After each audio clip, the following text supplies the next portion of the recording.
Hi there. Welcome to another edition of the Gonzo Radio Sports Desk here on the Gonzo Radio Network. Hi, how you doing? I'm Big Daddy Gonzo. Don't worry, Rush. You're not on camera. Just sit down at your leisure. Take your time. All right, baby. You don't have a camera. You got a microphone. I got to get my phone. I got to get everybody situated. Well, go do your thing then. Go. We're completely interactive. I have totally interactive. Yeah. We even have like a guy, a disembodied voice on a microphone. We're not even putting a camera on him. He's over there checking our facts. He's our fact checker. He's the Guru's Guru, which, by the way, you can go to Facebook and get on his group, the Guru's Guru. He gives a little bit of fantasy advice here and there, just not to the people with whom he plays in leagues. He's a little stingy on that, of course, self-interest. But did I already say welcome to the Gonzo Radio Sports Desk? I heard it. Yes. Yeah. Welcome to the Gonzo Radio Sports Desk. I'm Big Daddy Gonzo. That's the Maz. Hello. I'm not going to run any fancy lower thirds or anything anymore because we're trying to be more audio oriented. So we are doing the podcast thing, even though you can see our beautiful faces on a Sunday morning. No bags, no Samsonite. We don't care what we look like, what we appear like. It's all about content, right? You just want to listen to what we have to say, not look at us. Who cares what we look like? That's true. Yeah. I mean, really. I mean, look. But yeah, I got a face for radio. But I do have one thing though. I have good dance moves. Oh, there's a dance. Listen, should we warn them? Should we tell them to turn down the sound or what? No, you don't need to turn down the sound. There's not going to be any accompanying music. There's not going to be any singing involved. But something happened Friday. Yes, I got the email because something happened to me, just not apparently as important. It about 2:05 p.m. Friday, the draft order was set for our shall we say office league. Office, yes, we work there. Fair. We are colleagues. Fair. I've been in the office. It's a nice office too. It was pretty nice. But I got the number one pick. The number one pick. Now wait. This means I can do. I got the number one pick. Dance. Wait, bend down. We don't know it's you. We don't know it's you. We need to see your face.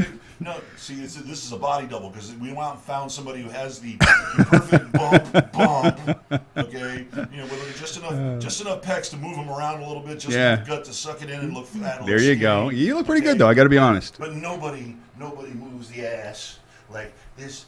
This number one pick, the number one pick ass, okay?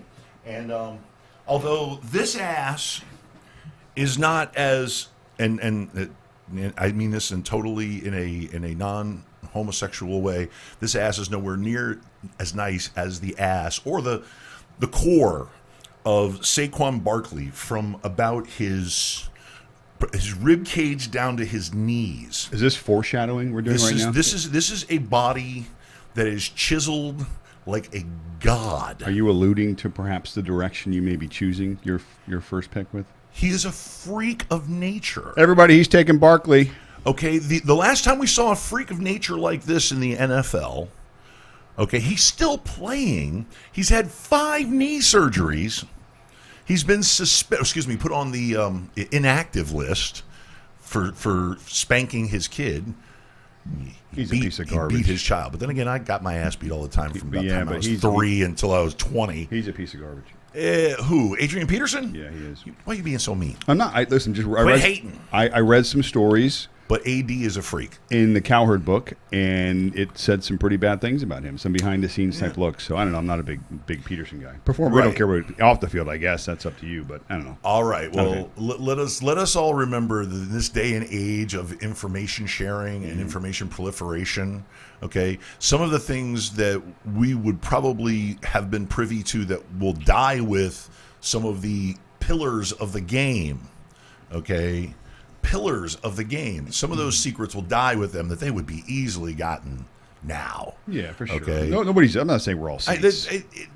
Still, the information, the sensation of information, sensationalization of information about players. Right. It even got Dan Marino, 7 years after he retired?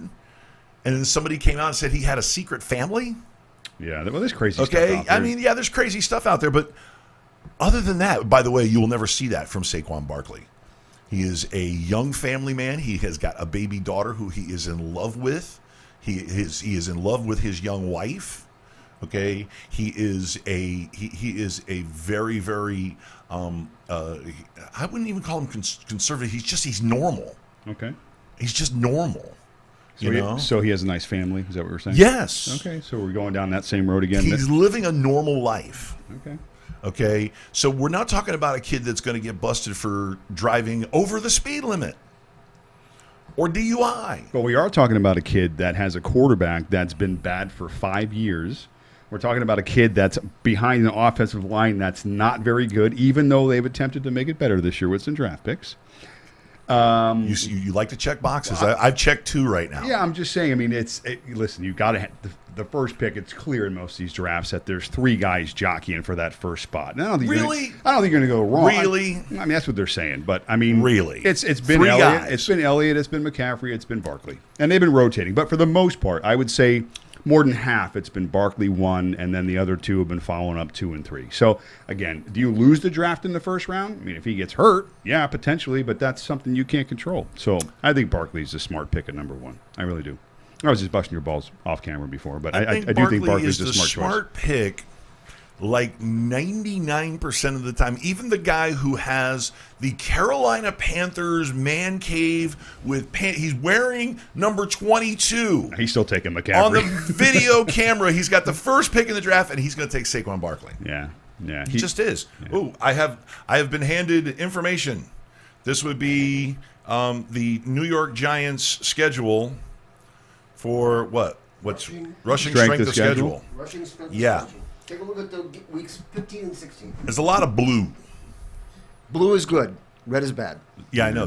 Blue is good. There's a lot of blue. Yeah, red. I mean, you know what, though? But Russ brings up a good point. No, but when you're on the fence, figures. listen, if you're on the fence with certain players, he's bringing up a good point. Like I say, check the boxes. Strength of schedule. If you're counting on being in the playoffs, most seasons end around week 13 is your last regular season, and then you got your playoffs 14, 15, 16. You want to be looking ahead at those weeks and see where your key guys are at. Let me go to my disembodied voice, who, by the way, full disclosure, also happens to be the man behind the throne of the. He is the Blues Brothers. He is definitely the. You don't have a camera. Don't worry. You don't need your sunglasses. Oh, he puts his sunglasses on even though. Always in character. Always in character. True professional. Always true professional. The Guru's Guru. The last 3 weeks of the season going into the playoffs and the championship round. That would you have the. I want you to tell the people who the 3 teams are. Right. Well, that the New York Giants will be playing. Right. The New York Giants in their last 3 weeks, they have a kind of a rough game at Philadelphia. Week 14, but if you get 15. To week 15, which is usually a semifinal, you are home against your Miami Dolphins, the 32nd ranked run defense in 2000. Yeah, but they're going to be a different animal this year. But I understand, but we have to go by the information that's available to us. Let's hope that they're 15th. But go ahead. Okay, and then you finish at the Washington Redskins, the 27th ranked run defense in 2018. Which could have an interim head coach at the time. Yeah, well, but neither of those teams are going to be any good at that point in the season, so what are they going to really be playing for? So that's a good point. I mean, that's a good catch. I mean, Barkley should be strong down the stretch. Well, no, but there's also lots of stretches where he's got 3 or 4 games where he's going up against teams who didn't make improvements on their defense. Yeah. And they were bad last year, and they're worse this year. Bottom line. Plus, he dominates a hard division. Those divisional games last year, he kicked ass. There are certain players across all sports, when we do our analyzation and breakdown of the numbers, where you consider them, let's say, matchup proof. That's a term that you've seen throw around a lot. Mm-hmm. Let's say Anthony Davis is going up against the best, defense in the NBA. He's still going to get his. Now, is he going to be limited to a certain degree? Of course. But you're looking at a body of work. So Barkley is a number 1 pick as a body of work. We check some negative boxes, bad offensive line. We said bad quarterback and other things. But it has been improved. They got 3 new guys. Okay, but my point is that I think with a guy like that, starters. With a guy like that, I mean, he's still going to get his. And his happens to be that much better than anybody else under the right circumstances. Under every defense that they play is not very good, or whatever the case may be. But my point is, there are guys that when you look back at them and you can clearly see their matchup proof. And Barkley at the 1 is an obvious choice. Now, but let me check off 2 perspective boxes. Okay, and they're very realistic prospects. One being the offensive line will be improved. Okay, you have 2 returning starters. You have 3 additions, including a trade, was it Switzer or whatever at guard, who actually is a pretty good guard. Okay, you've seen the Giants quarterbacks stay clean in the first quarter. Okay, because those guys are out getting work together. At least the guys that they think are going to be their starting 5 at this juncture. Okay, so that let's just check the box. That unit's going to be improved. Okay, right. Second of all, a quarterback transition, a change. Okay, I mean, if you ask anybody, if you walk the streets of New York City right now and ask, flip a coin, yes or no, half the people in New York City are going to say that they would love to see Daniel Jones named the starter. Yeah, but anytime you bring a quarterback in during the season, that's never a stability change. I know. That's at a point when things have gone really bad. It's like, how can we be any worse? Well, let's go ahead and start the rookie. Well, my question is, why do you want to be involved in something that's really bad? This is a simple approach, but one that I'm mulling over even right now. I think one of my primary focuses this year, forget all the numbers, forget all the sabermetrics that we constantly throw out, is taking players from good teams as opposed to taking players from bad teams. Optimally, yes. We're forcing, preferred. Perhaps what we're trying to do in our minds is, well, hey, their offensive line is going to get better. They drafted this. When all the dust settles, I think what we do have a pretty good idea on is team performance. We know the Raiders aren't going to get to the playoffs. We know we can go through a list of 10 teams in our mind that we can pretty much say are not playoff teams, okay? And the NFL, there's parity every year. There's a few teams that get better, a few teams that get worse, and things happen through the year. But primarily, we can all collectively agree that there are 10 teams that aren't going to make the playoffs. Why in God's green earth are we going to be targeting guys on those teams unless the situation almost like perfect storm? All your boxes are checked. Okay, well, the bench recognizes the disembodied voice. Yes. There always has been a player or two that's just unbelievable from a losing team. You can go back to Barry Sanders and that type of thing. Lions never won anything with the best running back in the National Football League. Right. Nothing. And I get that. There was no playoffs once. That's why Barkley's a good example in that situation. I mean, how far... Also, one other point here, you're talking about teams not making the playoffs. Every year, for the last 13 years, 5 different teams have made the playoffs that didn't make the year before. Yeah. So there will be surprises. Yeah, no, it's out there for sure. But my point is, too, what I'm saying is that some of these guys, there's always the one-offs, the Barry Sanders, the Barkleys, all these guys. But when the dust settles, the reason why that teams are winning is because they're scoring more points. And points equivalent to fantasy production. Right. And that's a pretty simple analysis. But here's a good question. I agree real quick. Okay. I've always preached, go with winning teams. They're going to have more offensive opportunities. It's always been the case. So, 9 times out of 10, you want the players from winning teams. But if there's an outstanding player, like we said, Barry Sanders type, Saquon Barkley type. Got to get him. Then he's matchup. It's a matchup proof theory. Okay. Your fantasy draft. Okay, 12 teams, snake draft, PPR. How far out of the first round is Antonio Brown going to fall? Not far. At all? Well, he'll fall. Out of the first round? Yeah, he'll fall in the first round. You think so? But not far. Maz? He's second, third round quality. Maz is waffling. He's like 12, 13, 14. Because it seems like day by day, I mean, these players' values, they go up, they go down. And the Raiders are going to be what my point about Antonio Brown is this. Average. I'm not typically proud of AB and all the things he did, but I will say this. They gave up how many first-round draft picks for him? A bunch. Okay. A bunch. They paid him a lot of money with that guy. They're gonna Gruden. I mean, this is Gruden's guy, right? So for him to make that kind of a move, the Gruden's gonna want to look good in this situation. So I think even in situations, if they're bad, if they're good, whatever the case is, they're gonna want to get AB the ball. So in that sense alone, opportunity creates production. And if Gruden's gonna be forcing AB, who's clearly their best offensive player, and I don't know, for me, it's a home run. Now, first round pick, you're probably right, but I think his value is starting to increase. It's still Antonio Brown. Okay. Yeah, I understand. And listen, the talent around him right now is pretty optimal, too, because they went and got Tyrell Williams, who is no joke. He was a WR2 out in San Diego, and every time that Keenan Allen went down, that guy exploded.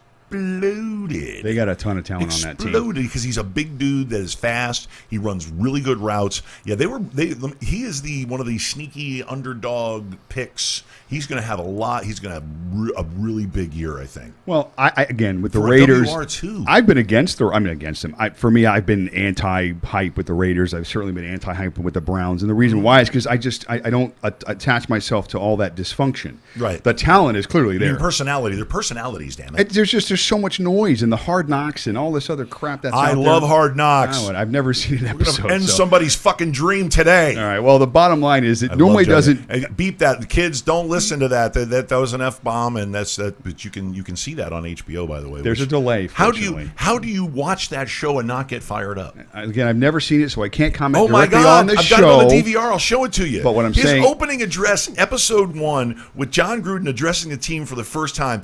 I got to the edge of my seat. Okay. I was ready to tackle the fucking TV. Then he got me cursing again. Since you Sorry, have it don't on listen to that. Since you have it on your DVR, you can play it again at the end of the season when they're 4-12. I don't care. So they can run through walls at 4-12. It's the entertainment part of football. Yeah. Anyway. Okay, come on. Don't forget, Rock Nation is part of the NFL now. Yes, it's entertainment. Derek Carr Yeah. is coming off his best season as an NFL quarterback. Don't Okay. forget. His first time ever, he had 4,000 yards last year.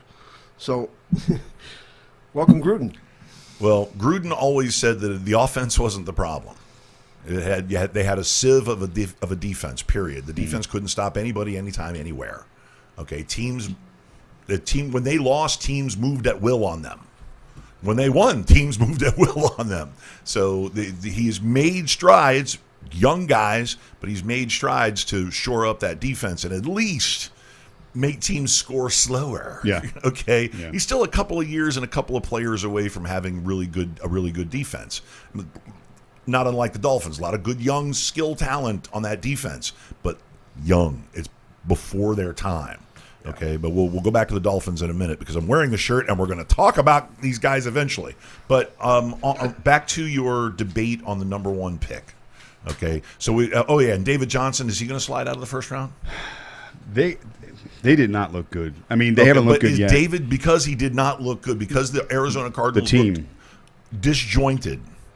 Okay, I'm not convinced that in most of our home leagues that he was going into the first round. I know in a lot of the expert drafts he was right. sliding up, some as high as 5 or 6. Right. Every mock draft I was doing so far, and I was at the 6th position, 7th position. You happen to be in the 6th which position I am in our office draft. So originally, up until that last game, Who are you gonna pick? Some of the things I'm going with, I was high on David Zeke. I was high on David Johnson, but I'm worried. I'm worried about, again, these boxes. Offensive line still looks bad. Kyler Murray looked like a deer in the headlights. Young rookie coach, rookie quarterback. I mean, all these things. We're assuming that David Johnson is going to be able to get back to what he was, but I don't think there's enough around him similar to what it was when he had it like he was to put those numbers back up again. All right, I got to flex my back for this one because I'm sitting on the edge of my seat for this one. So I'm not sure. My general manager my director of player personnel, he also happens to be the guru's guru in this office league because we really like winning this one. This is going because you know what? They're actually a pretty smart bunch of guys. They really are. They're a pretty smart bunch. They're one of the smarter leagues that I've been in. Okay, so winning there, you're winning. You're beating somebody who's got something. Except last year, the guy, the Mush won last year because everybody who played him died. He stepped in shit. I got a vendetta against him this year. I know. Believe me, don't worry. We'll get him. Don't worry. I'm going to roast his ass. And congratulations, the Mush won last year. But this league. This league, yes, he took down the number 1 and number 2 scoring teams to win the championship, and he was ranked 7th. No, see, actually, I'm sorry, it's not the Mush then. It's the team that finished 2nd, the one that had the highest point total all year, the Mahomes guy. Oh, okay. I don't forget his name, but that's who I'm after. Okay. Mush, I got no problem with you. Congratulations. The Mush mushed his way all the way to the top. No problem with Mush. Yeah, I do. I salute you. But I want the belt. If at 24 and 25, Mr. Guru. If David Johnson is available at 24, I'm not passing him. Okay. So he's not going to make it out of the second round. I can guarantee that. I don't think he'll fall that far to you guys, honestly. Yeah. But I mean, again, it's certainly if he's there, you have to take him there. He won't fall that far. And once again, I agree with the concept of pick players on winning programs because winning programs score points. Yeah, but and then we talked about too teams with bad defenses. Also, your offensive guys score points too because New Orleans Saints garbage time is huge. Garbage time, monstrous. People have to figure. The one time that we won the Office League, we had two guys that just could not be stopped. It was Marshawn Lynch, we called him Skittles, and the big gun, Drew Brees. And the New Orleans defense was suspended. Yeah. Terrible. That was Rex Ryan's defense, wasn't it, at that time still? No. That was Greg Williams' defense. Oh, Williams' defense. In 2012. Not Rex, no, the other Ryan, the brother. The whole defense was suspended. Yeah. And so all the Saints could do is try to play catch-up each game. And Breeze was phenomenal. Yeah, I mean, we took Breeze with the second overall pick, and they're all yelling, too soon, you guys are idiots. That's why the NFL loves fantasy. You know, because you're watching games that don't matter, that your team's down by 2 scores late, and you're out of it. But meanwhile, yelling at the TV. You got a receiver that you want to catch that touchdown that doesn't matter. Yelling at the TV. It's the greatest. This fantasy sports is the greatest. Well, I mean, let's take you back to 1995. I'm at a restaurant called Dalt's, which is down on Federal Highway. It's one of those 4-star bistro type of restaurants. 13th Street there. And my friend Iris worked there. Steak joint, wasn't it? And I think so. I think it's American Grill. Really nice. All right. Don't get tangential to my story. The meatloaf was so good. We go down there to watch the second half of a Monday Night Football game with the Chicago Bears, and I have Wendell Davis. Okay, Wendell Davis, wide receiver. You remember Wendell? Yeah. Okay, Wendell was really good. I was down, 2 touchdowns? 3 I was like 18 points down. You were down at the end 5 points. 5 points. At the end of the ball game. End of the ball game. Davis drops 4 TDs, including 2 in complete garbage time. Total garbage time. Ping, ping, ping. And what did I beat you? Me. Yes. Oh, there's something. Little salt. Ask him. He knows all the numbers. I should turn the camera around and get a look at this. He could say exactly what the score was. He scored 5 touchdowns that game, though. It was 4. That was his only touchdown in the game. No. Yes. No, it was 4 touchdowns. Yes, it was the end of the game. That was Wendell Davis's only Sour score. grapes. No, that's the way it goes. I mean, it was a tough. I think we all need to bring. We all need to bring a story of fantasy disaster that it's just like your guts feel like they're being ripped out from inside of you as that kick's hitting the upright bar and then falling off to the side, and you're like -2. And you're like, son of a. Well, the last 7 years we've gone to fractional points. So we've won or lost by 0.1, by 0.3. Been there. Yeah. There's. I mean, okay. Let's see. I got 2 for you. Let's see. Danny Woodhead scores 4 touchdowns against the Dolphins. Okay, and against me. Okay, I'm up a million. I'm like 22 points going into this game, and Woodhead on a Sunday night, I think it was, or Monday night. No, Sunday night. Hung 4 touchdowns on the Dolphins and me. I hate you, Danny Woodhead.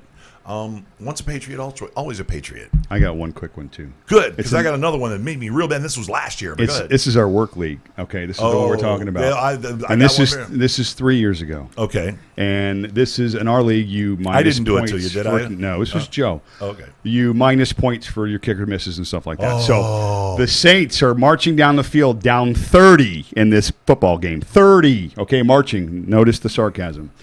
Garrett Hartley proceeds to miss in the 4th quarter of this game, down 30. 2 field goals and an extra point. Okay. Now, here's my question. Fucking kicker. When you're down 30, why are you kicking field goals in the 4th quarter to begin with and missing them? That's number one. And secondly, why would you do it a second time? Okay, granted. And then thirdly, after you've missed the 2 field goals and you're down still 1 billion points and you finally get in the end zone, why are you not going for 2 to get more points? But no, give it to the same kicker that missed the 2 field goals so he can miss another extra point. I end up losing by 0.6. Like you mentioned decimals. This was the game to go into the championship game. And, of course, the following week, all my guys go crazy, enough to probably have won the championship. So Garrett Hartley was so good at that performance on Sunday that they fired him the next day. From the back, too. Get some from the back, I too. got my kicker fired, okay, the next day. It was like week 15 or whatever it was at that point, fired. So thank you, Garrett Hartley. I hope you're watching. Yeah. Cody Parkey. Let me tell you about Cody Parkey. You remember the implosion game where he missed 4 field goals and 2 extra points last year? Do you remember that game? I do. And I lost by 3-point-something points, but over 3 points. I was up like 8 points. And he missed 4 field goals. You know this stuff is real. That's minus 8 points. Because I'm listening to you, but I'm still reliving the Garrett Hartley incident with me 3 years ago. That's how deep these things wounds go deep. They fester and they stay inside of you, and it's like yours is bad. Oh, it hurts so bad. Yours is bad. Mine was a huge swing. Oh, so bad. 4. But anyway, all right. Let's focus on. And he still kicks He still kicks for Chicago. We got a few things you want to go over. You want to kick this break? I'm trying not to drop F-bombs. I really. We'll go into what? I don't know. I'm so aggravated. Well, you want to switch it? He's so aggravated. He wants to switch subjects. Anyway, yeah. We got handcuffs to talk about at some point. All right. Well, let's take a quick break. Yeah. So you can get over the pain. Yes. And when you come back, we're going to have some information. You some stand knowledge. up. You can stretch. Yeah, some knowledge. So get your pens ready. All righty. We'll be back in about 2 minutes. The Gonzo Radio Sports Desk.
No, just talk amongst yourselves. I mean, I know you guys were. I know you heard us with the rejoin music. You that obnoxious. I know you heard that. I have the monitor up.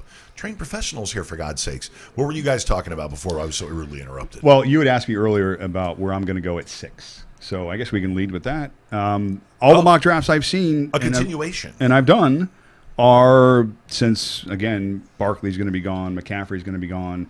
Elliott, not sure. Any specific thoughts on Elliott? What do you think? It's still a 50-50 proposition there. He's going to be there week 1. It seems so hard for me to realize that another running back's going to do the same thing like Abel did last year. Sit out, not take the money, get all the ridicule, hear all the crap all year long. I don't know. I think he's going to be there. Two. I think he's going to be there. You're going to have 2. Melvin Gordon's going to do it. But neither team are negotiating with these guys or will negotiate with these guys. Yeah. They're going to have to come in on their own. Yeah. And I don't, Elliott might. I don't know about but the Chargers, their deal seems different. Their deal seems like it's a little, because their ownership is clearly not in tune with like Jerry Jones is. And I think that Dallas and Jerry Spanos Jones family. Your name is has Spanos, money you're and he has a cheap. lot of it. And I think it's more of a stance right now than anything else. It's more like a posturing type thing. It's bullshit, is what it is. They know, Jones knows that for them, the Cowboys to be the best, all 3 have to be on the field. So just go back to Emmitt Smith's holdout. at least he was in a contract situation, whereas Elliott's got 2 years left in this deal. Yeah. That pays him great first-round money. So I think he plays. He has no leverage at all. Assuming he goes, he's probably somebody in those first 5 picks before I go is going to grab Elliott. So I'm pretty confident that Elliott's going to go in the first 5 picks. So at 6, you're left with the top 1 or 2 receivers, whoever you think those guys are jockeying back and forth. And most draft boards it's Devontae Adams and it's DeAndre Hopkins. Now, I said Adams, and you said no. And the reason why I'm saying Adams is because last year he led the league in red zone targets. So if you assume that he's going to be at least there again this year or close to the top, it's Rodgers, it's the Packers, it's throwing the football. Again, that's how you score points, red zone. And if he's leading the league in red zone targets, he's over 80% catch rate. So you know what he has. You know what he is. So it's Adams, it's Hopkins. Hopkins probably more net gain, more target share, more catches, stuff like that. But Hopkins and the way that Houston spreads the ball around with a lot of weapons, and even Deshaun Watson can steal some of those touchdowns in the red zone, I just think that Adams probably is going to be a little bit of the safer bet. Hey, Guru, put your glasses on. Okay. Put your glasses on because we can now include you while the Maz was pontificating, which he does oh so well. Thank you by that. That was very concise. That was very in depth. Thanks. But I can now interject the disembodied voice, who is hiding off in the corner. There he is. He is the Guru's guru. It's a pair of G's, G squared. Yeah. Yeah. There you go. So, But as a rebuttal to the Devontae Adams situation, thing. I like Hopkins, and I like what they're doing in Houston. If you look at Green Bay, there's a lot more targets for Rodgers, a lot of different guys the ball's got to go around to, whereas you're looking at Fuller and you're looking at Hopkins, and then after that, what do you got? Of course, the running backs or whatever. Yeah, tight end too. What they just picked up Duke Johnson for crying out loud. No, I that's said gonna steal some running targets. backs. They've said got running backs. Millard and Johnson. Right, that's right. That's just their 2 primary third down and regular Right. first Well, I'm and second saying down backs. I in mean, Green Bay, you have at least 3 guys, if not 4. I remember last year Pass too, catchers. was the highest. I don't mean to cut you. I'm Not sorry. including Jimmy Graham. So The last year was the highest in the league in terms of throwing on first down.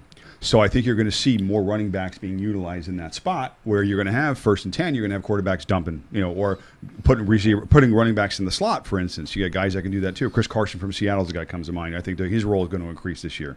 But I think that those types of guys, Duke Johnson and others, obviously throwing the ball on first down. So get running backs that have great hands that are going to be a part of the offense early on, not just ground and pound. It's going to be throwing the ball. That's points. That's a catch if you're in full PPR, and it's also the yardage. So pay attention to that as well. Yeah. That's good speculation. Okay, so we've gone from there. Now we are going to what was the next thing you wanted to talk about? You hear the word handcuffs being thrown around Handcuffs. all the time? Yes. Well, last night was fun, but it wasn't handcuffs fun. We all get to the end of the year, and our team, primarily, most of us, looks like a shell of what it was come draft day. I need more handcuffs. Fun Attrition, in my life, though. I really do. injuries, all the crap we go through. We're going to talk about football now. Trades, all this stuff. So, again, handcuffs are important because you may put yourself in a position where if you're forced with one of these injuries on your stars in the 1st or 2nd round, you got somebody at least you can plug in. So just be aware of some of the handcuffs. And I'm going to throw out some guys that are typically, let's say they're on your worried list, guys that typically may get hurt. Yeah, let me just move the biggest name to the front of that, okay. Which would be Todd Gurley. Okay, obviously, clearly. You said some mean things off the air about Todd Gurley. Well, I said some true things off the air about Todd Gurley. You're just mean. What worries me about a guy like that, Todd Gurley is an inspirational story. he had 1.5 really, really good years, and primarily under... Really good years. I mean, yeah, fantastic. But, again, new coach, new system, kind of perfect storm. This year's a different story. He was hurt, obviously, last year. In your best 3-game stretch, and the guy's not on the field, and they're saying it's tendonitis? Really? They don't have injections for that yet?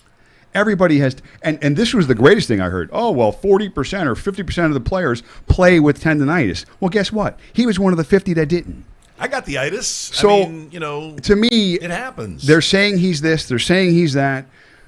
He looks okay, but what does that mean? He looks okay. We've seen him in preseason. It's simple as this. They were hiding the fact that he was really hurt in the Super Bowl. Okay. They didn't want to give away that fact previous to the Super Bowl, but he played what? 11 plays, 12 plays in the But Super Bowl. it was the playoffs too. It wasn't just the last game. It was the last 3 games. The of NFC Championship game. everything. He was hurt. was hurt. He was hurt. Okay. That's all. So he's hurt, and Now he's not. okay. Let's hope not. Let's hope not. Now he's not. To me, where there's smoke, there's always fire, and there's a little bit of smoke around Gurley still. It's not clarity. So let me ask the Guru's Guru. Oh, Guru's Guru, while you're on the phone. Oh, you got your reading glasses. Okay, good. No, stick with the reading glasses. It's a good intellectual look for you. Okay. It's very intellectual. If I get to pick 24-25, and Todd Gurley is available, You take him. period. Yeah. Okay, just checking. Okay, back to monitoring the chat room. yeah, I mean, it's going to be so hard. But again, this goes to my thing about the handcuffs. If you're going to take Gurley, Who's his handcuff? he's got 2. two. They Malcolm drafted one. Yeah, well, they drafted Darrell Henderson, Right. and obviously they've got Malcolm Brown. Right. So- Both very, very good young running backs. And both probably not too high on most draft boards. So if you're going to be taking Todd Gurley, you bet your ass in the later rounds when you're reaching for that 7th receiver that in your mind that you need a handcuff, that you need somebody that's going to support your guy so that when your guy goes down or he doesn't play or he's hurt or whatever the case may Well, I'll be. keep that in mind if I draft him at 24. You've got somebody Definitely. that you can fill in. So just in the later rounds, this is where these handcuffs come in. You're not taking a handcuff in the 8th round unless it's whatever, unless it's running back by committee. A James White would be an example like that, where Melvin you're not Gordon, sure. Austin Eckler. You're gonna need handcuffs. You're gonna need Eckler because not only is Eckler the handcuff, but he is also the third down back, the third and long back, He's RPO the hands guy. back. He's the guy that's going to get you points. But he's also a guy that gets carries. Well, he will too in certain spots, and a few Right. red zone looks as well. But Right. that was a good one. There's a few other ones I want to mention, some popular ones, and these are guys that you know are going to be drafted on A lot of draft day. handcuffs. It's a big list. Leonard Fournette. Okay, here's a guy that again also bad team, can't stay on the field, injuries. Who's the number 2 there? Alfred Blue, I believe. Ah, So You're my who's boy, also Blue. hurt? Exactly. Who's so always again, hurt? now again going back to Fournette. bad teams, bad offensive lines, bad situations. More than likely, stay away. But somebody's going to take Fournette. So if you're that guy, you better research the hell out of that team and get yourself a backup because you're going to need it. So Guru, what kind of car is that? The Fournette. What kind of car is he likened to? Oh, that would be a Ferrari. It goes Yes. very fast and breaks down quite often. Really fast. I'm going to throw a guy at you that broke down all the damn time. that obviously is going to be on everybody's team too. Kamara is going to be one of the top Alvin. 5, 6, 8 guys drafted potentially. Yeah. You better go get Latavius Murray. sure. I You would better think go get the top backup. 4 Yeah. drafted, wouldn't Could be potentially, but here's what concerns me, and I'm going to throw this at you. I would think when I'm preaching value all the time, you kind of know who Kamara is, and you're wanting him to get to that level. Follow me. A guy like Murray, who Yeah. you're assuming is at, let's say, not a particular higher level, because one, he's got Kamara in front of him, and two, he's your prototypical backup running back. You know this about Murray. When he's started or when he's been in games and he's had spots where he's been called upon, the dude's been a beast the last 2 years. Dallas, he put up monster numbers. Catch the Yeah. football, plays on third down, reads Yeah. clocks, reads defenses, good Yeah. teammate. That's a guy you're going to want to target, not even so much if you don't get for the handcuff, but a guy that you know is going to be an RB2 at some point on your team that you're going to be able to take in the 10th, 9th round, 11th round. That's another guy you're I have reaching for. a Well, comparative he's player. filling Mark Ingram's spot, Right. so it's the They're same. ju- It's the same deal. Exactly. So if you're going to take Ingram in the middle rounds, you're going to take Murray in the middle I think rounds. Murray's a great Period. value this year. If you can get him in the 8th and 9th round, you're looking in. I think he's going to go unnoticed on most people's teams this year. I don't think And people are stop looking for stealing him. my replies. It was. It's well. Then again, that's we're right there. We're simpatico. We know. But it's a situation where you're just going to slot him. If anything, I would slot Murray higher, only by virtue of speed, because he's definitely faster than Ingram. Ingram's a banger. Ingram will try to kill you. Yeah. Okay. He'll run right through you. And he'll run right through you, which is the reason why he is going to be he's going to have a decent season in Baltimore. That's all I'm going to say. Okay, you don't pay no attention to that guy, especially if you play in the 3 leagues that I play in. Mark Ingram, he's going to be horrible. His handcuff is like the starter from last year. There's a battle in camp. They're going to be a committee. Pay no attention to Mark Ingram. Yeah, I think Mark Ingram's going to have a pretty decent year, too. Yeah, I think so, too. Back to Murray real quick. Most mocks I've seen in the experts, he's going Now somewhere. I've got to pick him in the 7th round. He's going somewhere in the 8th round. That's Latavius Murray. So. And I gotta pick Ingram in the 7th. So go ahead. One more team we can discuss that is an up and coming. People are going to not sure. What do you think? What do you think? How about the Niners? Their backfield. The Niners, you got Jared McKinnon, who's hurt. You got 2 other guys. Jarek McKinnon, who's always fucking hurt. Oh, what a surprise. Another F-bomb, excuse me, swear jar. Tevin Coleman and the guy who I'm touting this year again, guys, he's going to be there and later in the draft. Matt Breida, 180 touches last year.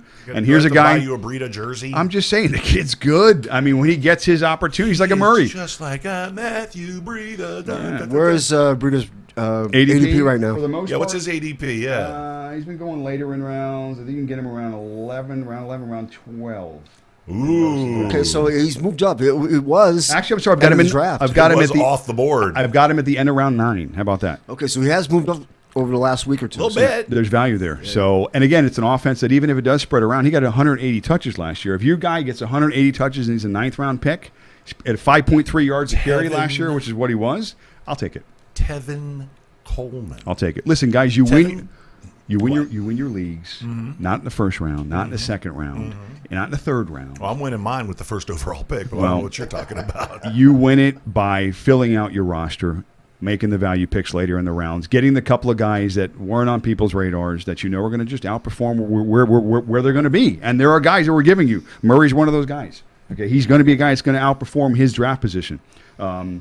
Matt Breida, another guy. He's going to outperform where he's taking in most drafts. So these are the guys you're going to want to have on your team. Sure, but as I was saying, Tevin Coleman.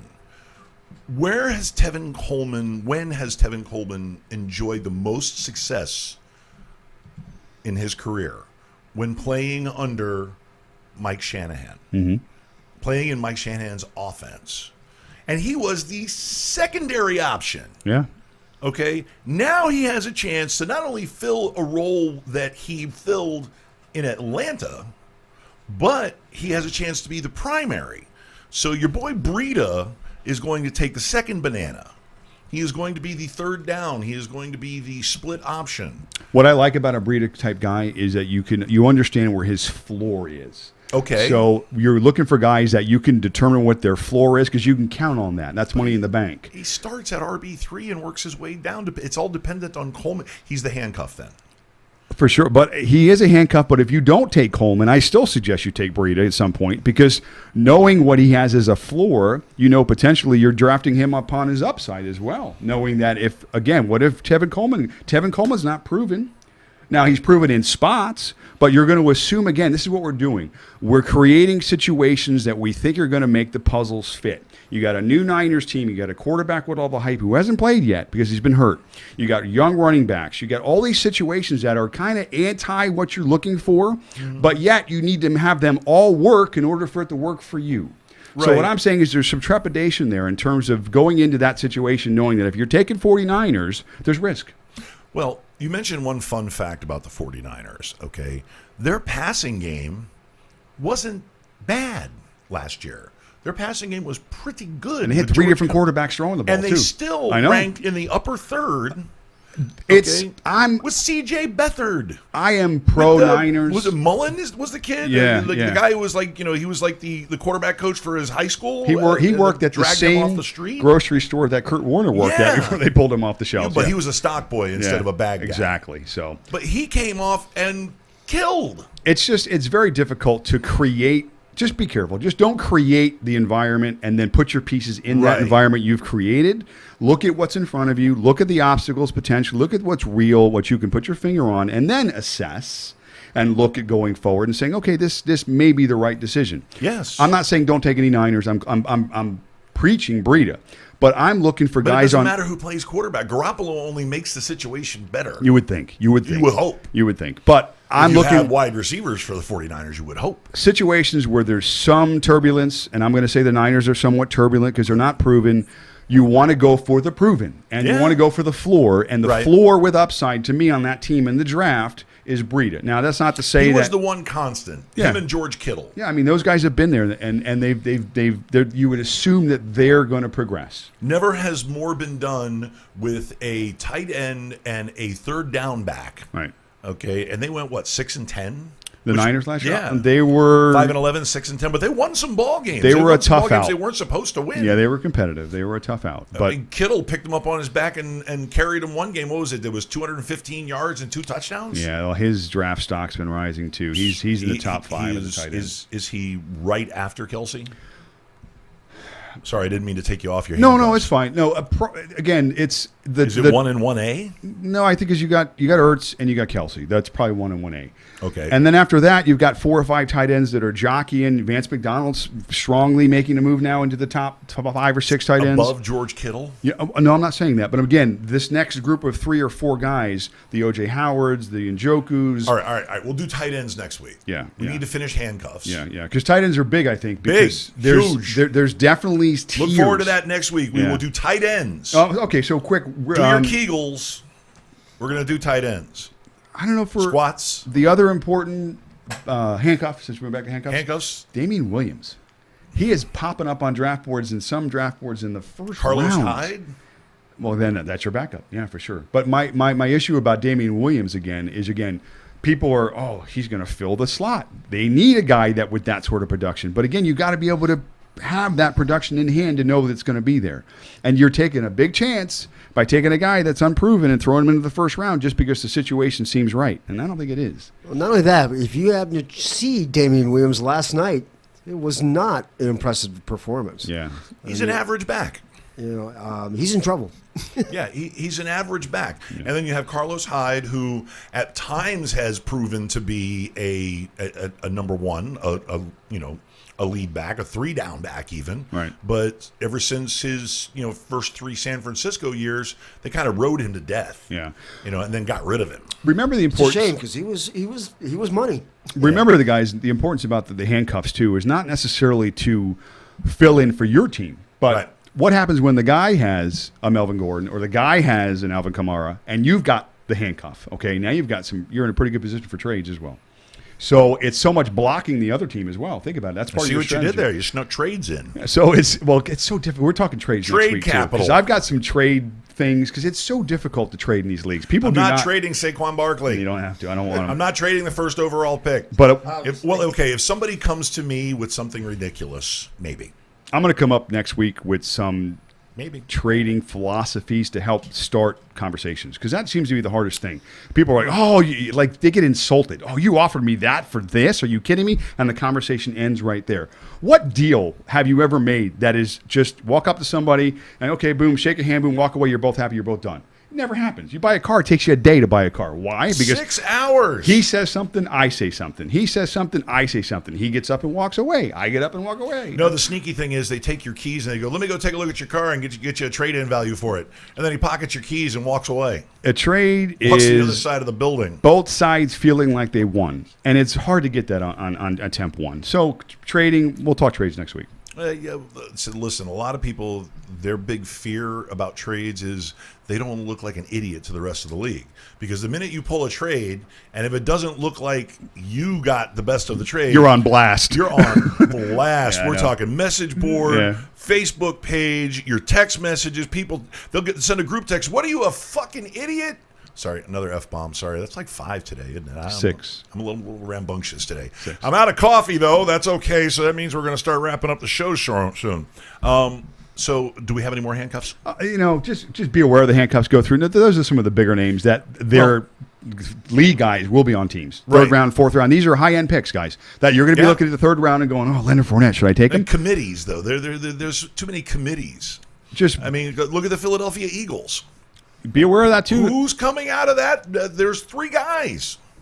To me, that means 3. You take the guy who's in charge of all the guys. That's where Jordan Howard ended up. Well, I think, again, follow me. This is where you take the guy who's in charge of all those guys so that you don't have to worry about necessarily where the distribution goes. Right. But, hey, focus on where the distribution came from. Okay. Which is the quarterback position. Okay. So if you are in situations where you look at the Eagles and you're like, I got 7 weapons, who does that benefit the most? Not each of the 7 weapons, but the guy with the gun. And that's the quarterback. So checking boxes, look at teams, look at quarterback. I'm a Carson Wentz guy this year. If that kid stays healthy, I think he's 2 or 3, honestly, in football this year in terms of stats, take a look at his numbers. Take a look at his body of work before he got injured the first time. Okay, the Eagles were going to the Super Bowl. Okay, that team was jacked, and he was having an MVP season. Yeah. Okay. And Nick Foles took him instead. And they didn't have to dumb things down for Foles, and that's the big thing. No, that team, a lot of people have their overall offensive talent, receivers especially, as being number 1 in the league.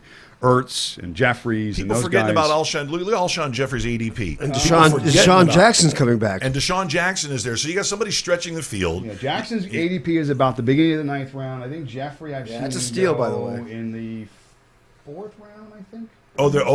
They're raising his value. Alshon Jeffrey. I was seeing his ADP in the 5th and 6th in some that's charts. too high. That's It's too low or too whatever. low, yeah. You know what I'm saying? I'm like, are you serious? The dude is a WR1 in a jacked up offense. Yeah. Why am I not seeing they- Alshon? He's got a slot guy in Aguilar who wiggles all over the middle of the field.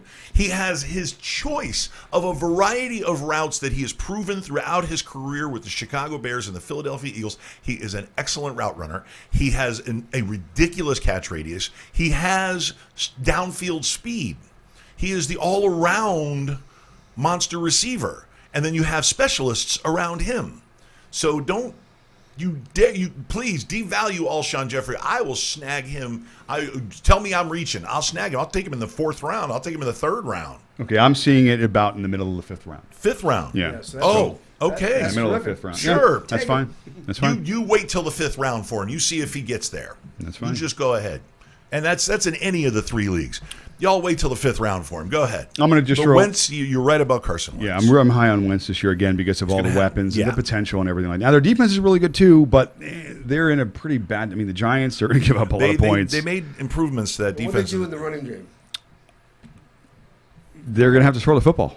I mean, they're going to have to throw the football. Wait, you're talking about the Eagles? Yeah. Yeah. They've got 3 good backs. Yeah, but all those guys catch passes, and that's again where the shift may be What, going. Jordan Howard doesn't catch passes? He No, can catch he can Jordan catch passes. Howard was one of the reasons why that Now we're the gonna Bears. fight. No, Jordan Howard is not a pass catching running back. It's just not his. That's not his deal. But anyway, regardless, the Eagles are going to be fine. Wentz to me is the gun in that offense clearly, and is the guy that if you're going to target and you like the team, instead of worrying about where those targets are going and trying to find the value within those other 6 or 7 guys, you go to the guy who's carrying the ball, who's got the ball every snap. Don't forget Smallwood will be your handcuff. Yeah. Smallwood is definitely the 3rd down back for sure. Yeah. Before we wrap up, I just want to throw out there one quick thing. We're getting real close to draft time, guys. And some of you Yes. guys may have already drafted. Yes. I'm going to give you a quick something on your own to look at. And that's just point differential. We're going to talk about tight ends next week. Right. And the reason why I talk about point differential is because, again, when you're looking at the value of players, when you're looking at where these quarterbacks, receivers, running backs are being taken based upon their positions, let's say quarterback 3 is at so many points. Make sure you know where quarterback 6 is, because if that point differential is not very much, then you may want to wait and take that quarterback for a couple of rounds later and get the same value. So look at point differential. Tight ends is one of the positions in particular where there is a huge gap in point differential, where you have 1 or 2 guys at the top, and then everybody else jockeying for tier 2, tier 3. But it is clearly tiered. Clearly in the tight end position. 'Cause, I mean, between 1 and 2, there's what was it, a 62-point drop or 68-point drop? It's significant. Now, Yeah. remember, when you look at the total point drop, go by how many weeks that you play in your league and divide by that number. And if you're giving up 4 or 5 points at a position, that's pretty tough to make up. Now, most leagues don't have a tight end spot. I don't think ours does. But Screwy Louie does. Screwy Louie does. Well, Yes. okay. In the leagues you have tight ends, guys, you got to be aware of point differential. That I position am. in itself has one of the greatest point differentials. So if you don't get one of the top guys, you're looking for value and you're waiting. I mean, that's just flat out what you're doing. So there's 3 in the top tier.